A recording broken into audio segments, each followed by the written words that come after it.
Assalamualaikum warahmatullahi wabarakatuh. My name is Balqis Binti Yahaya, and I'll be presenting the introduction for Chapter 8, Administrative Reforms initiated by Tun Mahathir Mohamad. Mahathir Mohamad was Malaysia's Prime Minister for 22 years from 1981 to 2003.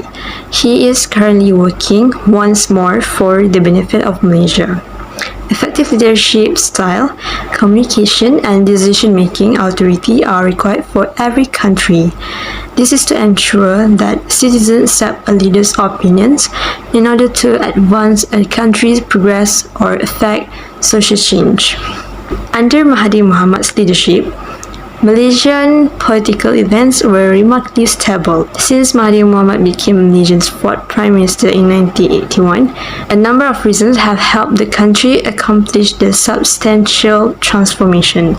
Among those are political stability, support for the leadership and the bureaucracy, as well as popular demand for reform. Lastly, Mahathir's administration was primarily concerned with elevating Malays. The example of projects is NEP. This project is initiated by Mahathir Mohamad to improve the economy of the Malays and eradicate the poverty. NEP was intended to help poor Malays and also to change from traditional to modern economy. Thank you, and I'll pass to the next presenter. Assalamualaikum warahmatullahi wabarakatuh. To Serta Malaysia, I'm Aznieza Binti Idrus would like to present about the administrative reforms implemented by Tun Dr. Mahathir Mohamad. The key reforms he initiated was the new economic policy, NEP, a progressive development plan launched in 1971 with the goal of reducing poverty and income inequality and promoting economic growth and development in Malaysia. To ensure the NEP was being implemented effectively and achieving its desired outcomes, Tun Dr. Mahathir established the National Development Planning Agency (NADPA) in 1992. The NADPA was responsibility for the planning and coordination of economic and social development in Malaysia and was given the mandate to review, evaluate the progress of the NEP and to recommend adjustment as needed. Another important reform was establishment of the Corporate Debt Restructuring Committee (CDRC) in 1998, which helped distressed companies restructure their debts and improve their financial viability, and played a crucial role in helping Malaysia economy recover from the Asian financial crisis of 1997 to 1998. Dr. Mahathir Mohamad also introduced performance-based incentive for civil servants in the late 1990s to improve the efficiency and effectiveness of the government bureaucracy by rewarding employees for meeting or exceeding performance targets. Furthermore, Dr. Mahathir Mohamad established the Bumiputra Equity Quota, which set target for the ownership and participation of Bumiputra individuals and business in various sectors of the economy. This reform was designed to ensure that the Bumiputra population, which had historically been disadvantaged in terms of economic opportunities, was able to benefit from the country's economic growth. One good example of the success of this reform is in the development of the Proton Automotive Company. In the conclusion to Dr. Mahathir Mohamad administrative reforms, in continuation of the NEP played a significant role in promoting economic development and improving the lives of the Bumiputra population in Malaysia. The establishment of the Bumiputra Equity Quota and the creation of the successful Bumiputra-owned company like Proton were key to achieving these goals and have had a lasting impact on the country. For attention to my presentation, I will pass the stage to the next presenter. Thank you. Assalamualaikum, my name is Irdina Azreensya, so I will continue to explain about the National Development Policy. The National Development Policy is Malaysia's economic policy that was launched by Tun Dr. Mahathir Mohamad on 17 June 1991. It was used from 1991 to 2000. Among the focus of National Development Policy is eradicating the poor, reorganizing society, and helping the poor. There are several main objectives of the National Development Policy, namely, to attain a balanced development in order to establish a more united and just society. Additionally, the next objective is to strengthen national unity by establishing Malaysia as a developed country in all aspects such as social justice, ethical and moral values, and so on. The government's move to introduce the National Development Policy succeeds in a lot of things. First of all, the establishment of the NDP made the year of Malaysian economic boom a change for the better.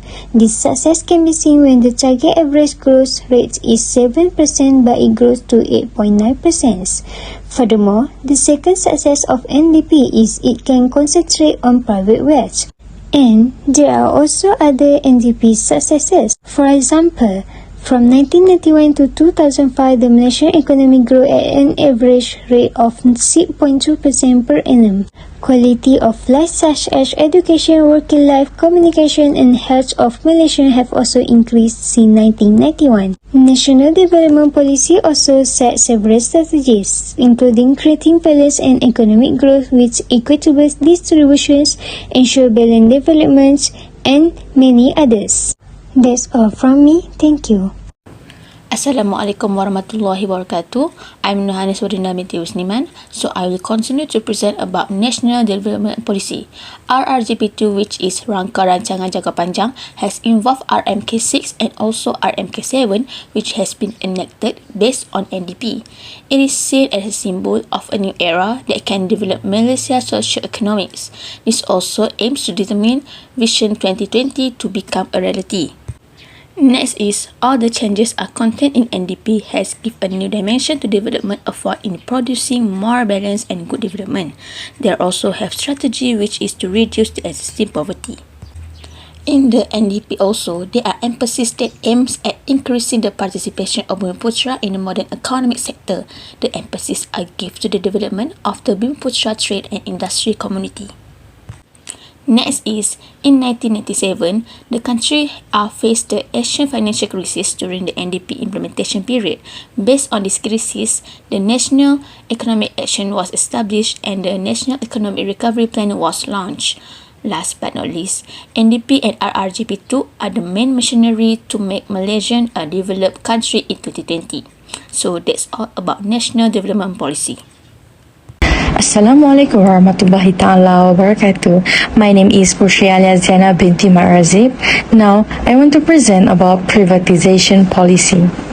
First slide is the government at the time did implement a privatization strategy. The PMP did clearly identify its goals and list the activities that will be privatized. The PMP prioritized projects for privatization, highlighting those that were crucial for the country. The PAP provided a roadmap for implementation, noting that institutional, procedure and legal frameworks were not included. Instead, the PAP was focused on the various types of operation that needed to be privatized and the strategy for restructuring non-profitable business. The phases of the privatization implementation were also described in this publication. Next, the formal definition of privatization is the transfer of ownership, operations and duties that have historically been performed by the public sector to the private sector. Midway through 1983, when Tun Dr. Mahathir Mohamad was our previous Prime Minister, the privatization strategy was introduced. The nationalization process, which is give the government ownership and control over a country's economy, is in opposition to the privatization approach. In a sense, privatization includes government interest in and investment in the private sector. That's all from me. Thank you. Hi, I am Adliena Binti Jamiley. So here I'm going to continue explaining about the third administrative reform by Tun Dr. Mahathir, which is Lukis policy. This policy was announced by Tun Dr. Mahathir himself on February 8, 1982 during 5th Joint Conference of Majeka Jamaica at Hilton Hotel, Kuala Lumpur, Malaysia. So, objective for the implementation of this policy is to look up towards Japan as role model to improvise the management and development of Malaysia, also add Japanese positive values and work ethic towards Malaysian community. As you can see on the right box are some of the focus area for this policy, such as work discipline, improvise efficiency and develop advanced technology. Here are some of the programs conducted under this policy. First is Malaysia-Japan Academic Scholar Seminar, which is focused to give opportunities to Malaysian students to learn technology and work ethic in Japan. And second is Work Training Program for Malaysian through JICA, Japan International Cooperation Agency.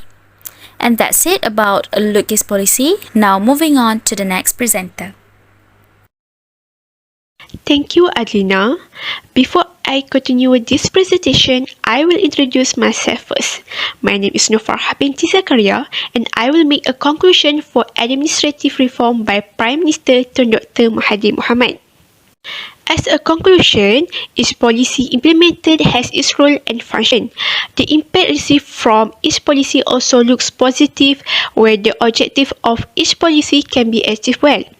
The changes that have been brought have improved the standard of living of the people in line with the current development in which many countries are developing.